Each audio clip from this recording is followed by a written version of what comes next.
Cleaners and security staff are set to protest outside Downing Street tomorrow in disgust at their colleagues' treatment by those at the top of government. A union which represents those workers in government buildings, United Voices of the World, UVW, has called the demonstration against what it calls a culture of disrespect to low-paid work. It comes amid growing anger at revelations in Sue Gray's Partygate report, which uncovered repeated examples of unacceptable treatment of cleaning and security workers during her investigation into lockdown breach. She wrote, "I found that some staff had witnessed or been subjected to behaviors at work which they had felt concerned about but at times felt unable to raise properly. I was made aware of multiple examples of a lack of respect and poor treatment of security and cleaning staff. This was unacceptable."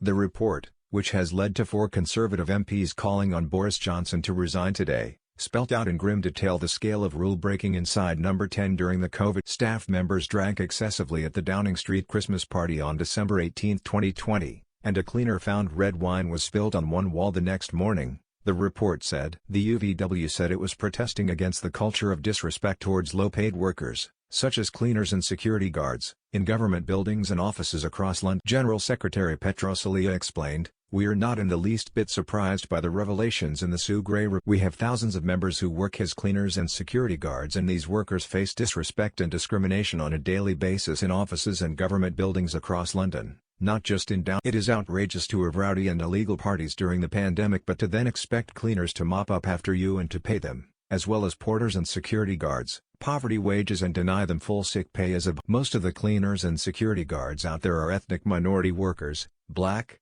brown and migrant people, who are disproportionately impacted by poor working conditions and racialized. He continued, "We represent cleaners at the Ministry of Justice, MOJ, who had to walk off the job during the pandemic because they were not given adequate PPE and were denied full sick pay, which they eventually won for COVID-19 absences. One of our members who worked as a cleaner at the MOJ tragically died an untimely and avoid." That's how far the levels of disrespect and mistreatment went and goes towards low-paid. Prime Minister Boris Johnson is said to have personally apologized to Number 10 cleaning staff but a leading official from the cleaning industry is now also calling for a meeting with the Cabinet Secretary. Jim Melvin, chairman of the British Cleaning Council, said he was appalled and upset at the revelation. Now he has written to Cabinet Secretary Simon Case, saying, "At a time when many cleaning and hygiene operational staff, arguably as frontline workers, were putting themselves directly at risk to maintain high standards of hygiene and ensure that key workers and the public were kept as safe as possible during the pandemic, it is absolutely appalling and upsetting to hear that they were being treated with such contempt by people who may sit within government or the civil service and who frankly should." It is our position that cleaning and hygiene operatives are hardworking,